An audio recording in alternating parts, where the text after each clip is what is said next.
விஜயா சொன்னது, மனோஜ் சொன்னது, அது எல்லாத்தையும் விட்டுருமா. நான் உன்னை என் மகளா தானம்மா பார்த்தேன். உனக்கு நான் ஏதாச்சும் ஓர வஞ்சனம் பண்ணனா, கடைசியில எனக்கே இப்படி பண்ணிட்டியேம்மா. இதோ இப்போ உண்மையை சொல்லிதானே ஆகணும் அப்படின்னு வந்து இப்போ அண்ணாமலை கோர்ட்டில் கொடுக்க போற ஒரு அதிரடியான வாக்குமூலம், அதுக்கப்புறம் நடக்க போற விஷயம். இப்போ அதனால சிக்க போற ரோகிணிங்கிறதுக்கான ப்ரெடிக்ஷன் தான் அது. ஸோ இப்போ வந்து அடுத்த ஹியரிங்க்கு கிளம்பணும். கிளம்புறதுக்கு முன்னாடியே வந்து பார்த்தீங்க அப்படின்னா வந்து விஜயா, டே மனோஜ், தயவு செஞ்சுரா அங்கே போய் அவள் ஏதாச்சும் வந்து பேசுவா, பேசி கேட்டானா தெளிவா பதில் சொல்லு. ஆமா இல்ல அப்படின்னு பேசாத. எத்தனை டிகிரி முடிச்சு என்னடா பிரயோஜனம்? வாயை திறந்து உனக்கு உன்னை காப்பாத்திக்கிறதுக்கே பேச முடியலன்னா அப்புறம் எதுக்குடா படிச்ச? உன் தம்பி திருப்பி திருப்பி சொல்ற மாதிரி தான்டா நீ நடந்துக்கிற, இந்த முத்துப்பைய சொல்ற மாதிரி அப்படிங்கவே முத்து பக்கத்துல வந்து சிரிக்கிற. சிரிச்சுட்டு வந்து இதைத்தான் நானும் சொல்லிட்டு இருக்கேன் முன்னாடி இருந்து, இவனை படிக்க வச்ச காசுக்கு நான் அவனை மாடை வாங்கி வச்சிருந்தா கூட நேரம் வந்து நமக்கு ஒரு பெரிய பால் பண்ணையே வந்து அண்ணாமலை படத்துல இருக்கிற மாதிரி நம்மளும் ஆயிருப்போம் அப்படின்னு வந்து பேசினதுக்கு அப்புறமா வந்து டே என்ன தேவையில்லாம கிண்டல் பண்ணாதரா, அவ அப்படி பேசுவான்னு நான் நினைக்கிறடா, அவளுக்கு நான் கல்யாணி தானே அப்படின்னு கேட்டா, நான் கல்யாணின்னு உன்ட்ட சொல்லிட்டேன் தானேன்னு கேட்டா, நானும் குழம்பிட்டேன்டா அப்படிங்கும் போது இன்னைக்கு தெளிவா இருக்கல அப்படின்னா சரி ஓகே நம்ம கிளம்பலாம் அப்படின்னு யோசிச்சுட்டு இருக்க. அதே சமயத்துல இவங்க எல்லாம் கிளம்பலாங்கும் போது ஒரு நிமிஷம் அப்படின்னு அண்ணாமலை வெளில வர்றாரு. நீங்க எங்க வெளில அப்படின்னா நானும் வரேன் அப்படிங்கிறாங்க. நீ தானே இப்போ இங்கே வெளில அந்த கோர்ட்டுக்கெலாம் நான் வரலன்னு சொன்னீங்களே அப்படின்னா இல்லை எனக்கும் இதில் பேசுறதுக்கு நிறைய விஷயம் இருக்குது, சில விஷயம்லாம் எனக்கும் தோணுது, அதனால் நான் வரேன் அப்படின்ட்டு கையில் ஏதோ பேப்பர்லாம் எடுத்துகிட்டு அப்படியே கிளம்பி வர்றாரு. வந்தோடனே சரி சரி வாங்கப்பா நீங்கள் வாங்கப்பா முன்னாடி உட்காருங்கப்பா காரில் அப்படின்னு முத்து கூப்பிட்டு போக.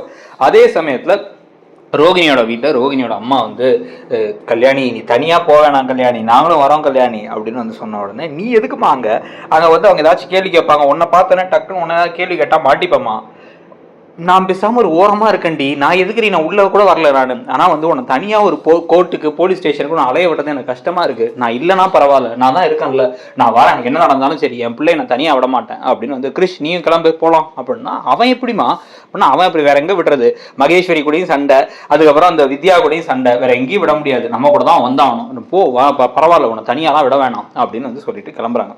உனக்கு கண்டிப்பாக லாயர்லாம் வேணாமா அப்படின்னு வந்து கேட்க, அதெல்லாம் வேணாமா நான் சமாளிச்சுக்கிறேன், மனோஜ் தானே, அந்த குடும்பத்தில் எல்லாரும் என்னென்ன பண்ணுவாங்க எப்போ என்ன யோசிப்பாங்கன்னு எல்லாத்தையும் எனக்கு தெரியும், எப்படி என்ன ஆப்பு வைக்கணுங்கிறதுக்கு நான் நிறைய எல்லா இதையும் ரெடி பண்ணி வச்சுருக்கேன், ஆதாரம் மேலே ஆதாரம் கொடுக்குறேன், இன்றைக்கே என்ன நடக்குதுன்னு மட்டும் பாருங்கள் அப்படின்ட்டு வந்து அந்த சிந்தாமணிக்கு கால் பண்ணுறாங்க. கால் பண்ணிட்டு ஹலோ ஆண்டி அப்படின்னா சொல்லுமா ரோஹிணி என்ன விஷயம் அப்படின்னா, இல்லை எனக்கு வந்து இந்த ஒரு வீடியோ எடுத்தீங்கல்ல எங்கள் அத்தை என்னை வெளில தூக்கி போடுற மாதிரி என் திங்ஸ் எல்லாம் தூக்கி போடுற மாதிரி அதை மட்டும் கொஞ்சம் அனுப்பி விட்றீங்களா, இன்னைக்கு கோர்ட்டில் ஹியரிங் இருக்குது தேவை அப்படின்னோடனேம்மா அதை இப்போவே யூஸ் பண்ணிக்கிட்டா எப்படி, அதை வச்சு தான் நான் நிறைய விஷயங்களை சாதிக்க வேண்டியது இருக்குது அப்படின்னா, இல்லை ஆண்டி இப்போ தான் எனக்கு டிவோர்ஸ் ஹியரிங் அதனால தான் அப்படின்னா, சரி நான் அனுப்புகிறேன் ஆனால் முடிஞ்ச வரைக்கும் அதை யூஸ் பண்ணிக்காதம்மா அப்படின்ட்டு இவன் நான் இப்போவே இதை கேட்குறான், இதை வச்சு தான் அந்த வீட்டை வாங்கலான்னு பார்த்தோம், சரி ஓகே இவளுக்கு நம்ம மேலே நம்பிக்கை வரட்டும் அதுக்கப்புறம் ஏதாவதும் பார்த்துக்கலாம் அப்படின்னு முடிவு பண்ணுறாங்க. இவங்களும் அனுப்பிடுறாங்க. பாருமா பாரு என் அத்தை எப்படி வசமாக சிக்கியிருக்காங்கன்னு அப்படின்னு சொல்லிட்டு நேராக கிளம்பி இவங்க போகிறாங்க. அங்கே உள்ளார போகிறாங்க. உள்ளார போகும் பொழுதே வந்து அவங்க அம்மாவை கூப்பிட்டுமா நீங்கள் நில்லு நான் போய் ஹியரிங் முடிச்சுட்டு வந்துடுறேன், நீ உள்ளே வராது, உள்ளே வர்றது தேவையில்லாமல் பிரச்சனை தான் வரும் அப்படின்னு நான் சொல்ல, சரிடி நான் வந்தால் கூட ஓரமாக நின்றுக்கிறேன்டி, நான் உன் கூட வந்த மாதிரி வரல நீ போ முன்னாடி அப்படின்னு அனுப்பிவிட்டுறாங்க. அனுப்பிவிட்டு அவங்க போனோடனே இவங்க போய் ஒரு மூலையில் போய் ஓரமாக உட்காந்துட்டு யாருக்கும் தெரியாமல் முகத்தை ஒரு முக்காடெல்லாம் போட்டு உட்காந்துருக்காங்க.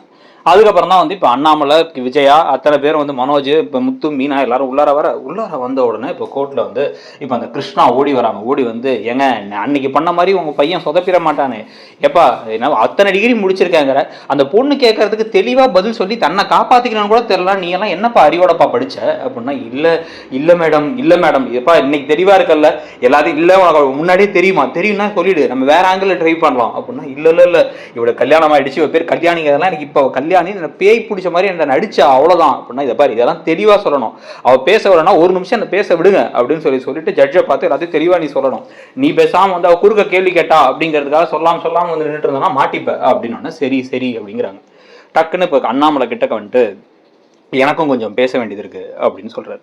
சொன்ன உடனே வந்து என்னன்னு சொல்லி பேசுறது கூப்பிடுறது அப்படின்னா, இல்லை நீங்கள் என்னோட சைடு வாக்குமூலத்தை கேட்கறதுன்னு சொல்லி கேளுங்க, நான் வந்து சொல்கிறேன் நான் சாட்சி சொல்கிறேன் அப்படின்னா சரி ஓகே அப்படின்றாங்க. முதல்ல மேலே ஏறினவுடனே வந்து அன்னைக்கே உங்களுக்கு தெரியும் என் புருஷன் மனோஜ் வந்து என்கிட்ட தெளிவாக சொல்லிட்டாரு, அவருக்கு தெரியும் என்னை வந்து நான் தான் கல்யாணின்னு தெரியும்னு சொல்லிட்டாரு, அவருக்கு எல்லாமே சொல்லிட்டு தான் நான் கல்யாணம் பண்ணேன், இப்போ என் அத்தை தான் பிரிக்க பார்க்குறாங்க, அதுக்கான ஆதாரத்தையும் உங்களுக்கு காமிக்கிறேன் அப்படின்ட்டு அந்த ஆடியோ ரெக்கார்டிங்கும் முதல்ல ப்ளே பண்ணுறாங்க. ஆடியோ ரெக்கார்டிங்கில் அன்றைக்கி மனோஜ் கால் பண்ணும்போது விஜயா கோவப்பட்ட ஆடியோ ரெக்கார்டிங் இருக்குது, நீ அவங்க கூட சேர்ந்து வாழ்ந்துருக்கியா நான் விட்டுருவேனா அப்படின்னு கேட்குறதும் இருக்குது. அதுக்கப்புறமா வீட்டை விட்டு இவங்க துரத்துன வீடியோவையும் ப்ளே பண்ணுறாங்க. ப்ளே பண்ணிட்டு இத்தனைலாம் பண்ணியிருக்காங்க, நான் தான் இவங்க மேலே கேஸ் கொடுக்கணும் அப்படின்னு வந்து பேசிக்கிட்டு இருக்கேன்னு. அதனால வந்து இதுக்கப்புறம் எனக்கு சொல்றதுக்கு எதுவும் விஷயம் இல்லை. என் புருஷனை இவங்க தான் வந்து மண்டையை கழுவிட்டு இருக்காங்க. அதனால இவங்க வந்து நான் ஃப்ராடு பண்ணேன்னு சொன்னதெல்லாம் போய் கல்யாணத்துக்கு சட்டப்படி வந்து ஊர் உலகத்துக்குலாம் தெரியணும்னு அவசியம் இல்லை. எனக்கும் என் கணவருக்கும் எங்க 2 பேத்துக்குள்ளார வந்து உண்மைகள் தெரிஞ்சா போதும். மனோஜுக்கு எல்லா உண்மையும் தெரியும், அதுதான் உண்மை. இதை நான் எங்க வேணாலும் வந்து சத்தியம் பண்ணுவேன். நீங்க வந்து எந்த சாமிகிட்ட போனாலும் சரி, எந்த கோயிலுக்கு போனாலும் சரி, நான் சத்தியம் பண்றதுக்கு ரெடியா இருக்கேன் அப்படின்னு வந்து பேச அப்படின்னு பொய்ன்னு இந்த பக்கம் விஜயா கத்துறாங்க.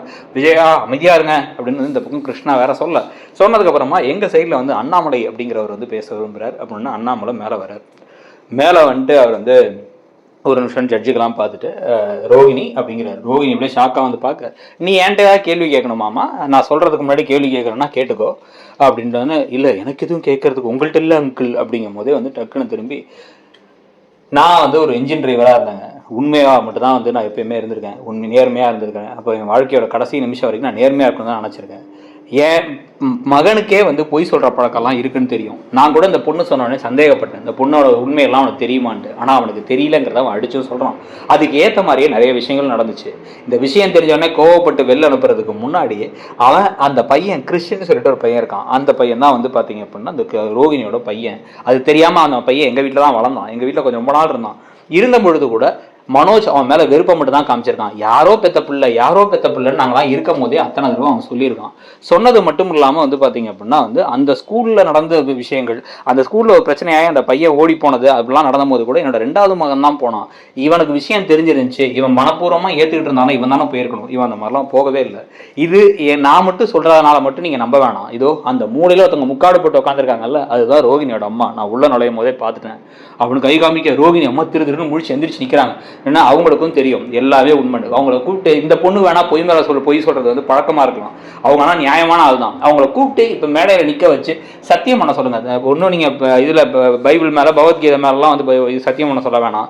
நேராக அந்த பேரப்பைய இருக்கால அந்த கிறிஸ்து மேலே சத்தியம் பண்ண சொல்லி உண்மை சொல்லுங்க போதும் அப்படின்னு வந்து இவர் சொன்ன உடனே எங்கள் அம்மாவுக்குலாம் அது தெரியாது சார், எங்கள் அம்மாவெல்லாம் இதுக்கு இருக்கிறாங்க அப்படி இப்படின்னு வந்து இந்த பக்கம் ரோகிணி பேச, ஏமா நீங்கள் வாங்க அப்படின்னு கூப்பிடும் போதே அவங்க பயந்துடுறாங்க. பயந்த உடனே வந்து இப்போ பார்த்தா கூட அந்த பையன் கிறிஸ்து இருக்காரு, அவருக்கும் உண்மையெல்லாம் தெரியும் அப்படின்னு இப்போ அண்ணாமலை சொன்னதுக்கு அப்புறமா சொல்லிட்டு, இந்த பொண்ணு சொன்னது எல்லாமே போய் அவங்க அம்மா கூப்பிட்டு விசாரிங்க அப்படின்னு சொல்ல, இப்போ அவங்க அம்மா மேடையில் வந்து அவங்க அம்மா முதல்ல பொய் சொல்ல தயங்கினாலும் இவங்கெல்லாம் பார்த்ததுக்கப்புறமா, ஐயோ நான் வந்து உண்மையை சொல்லிடுறேன், என் பிள்ளை பொய் தான் பண்ணான், ஆனால் வந்து அவரோட சூழ்நிலையை புரிஞ்சுக்குங்க அப்படின்னு ஒரு வார்த்தையை சத்தமாக சொல்ல, அப்போ பொய் சொன்னதாக அவங்க அம்மாவை ஒத்துக்கிட்டாங்க, எல்லாரும் ஒத்துக்கிறாங்க. இந்த பொண்ணு எங்கள் வீட்டுக்கு வேணாம், நாங்கள் வந்து அந்த பொண்ணு மேலே கேஸ் கொடுக்கலாம் நினச்சா எங்களை ஏமாத்தான். ஆனால் அதுக்கு அந்த பையனுக்காக அதை பண்ணலை. அதை புரிஞ்சுக்கிட்டு அவளா விவாகரத்தை வாங்கிட்டு போனால் போதும். அப்படின்னா முடியவே முடியாது, என் மனோஜோட தான் நான் இருப்பேன் அப்படின்னு இவங்க கத்துறதோட அந்த ஒரு விஷயங்கள் நடந்து முடிஞ்சு இப்போ டிவோர்ஸை கொடுத்து அதுக்கப்புறம் அவங்க பழி வாங்கினா பரவாயில்ல. ஆனால் அப்படி நடக்குமா இல்லை மனோஜ் ஏமாந்து திருப்பி வந்து இவங்களோட தான் சேர்ந்து வாழ போகிறாங்க, டிவோர்ஸ் கிடைக்காதுன்னு நினைக்கிறீங்களாங்கிறத சொல்லிட்டு அப்படியே நம்ம சேனலை சப்ஸ்கிரைப் பண்ணலாம், சப்ஸ்கிரைப் பண்ணி மற்ற வீடியோஸையும் பாருங்கள்.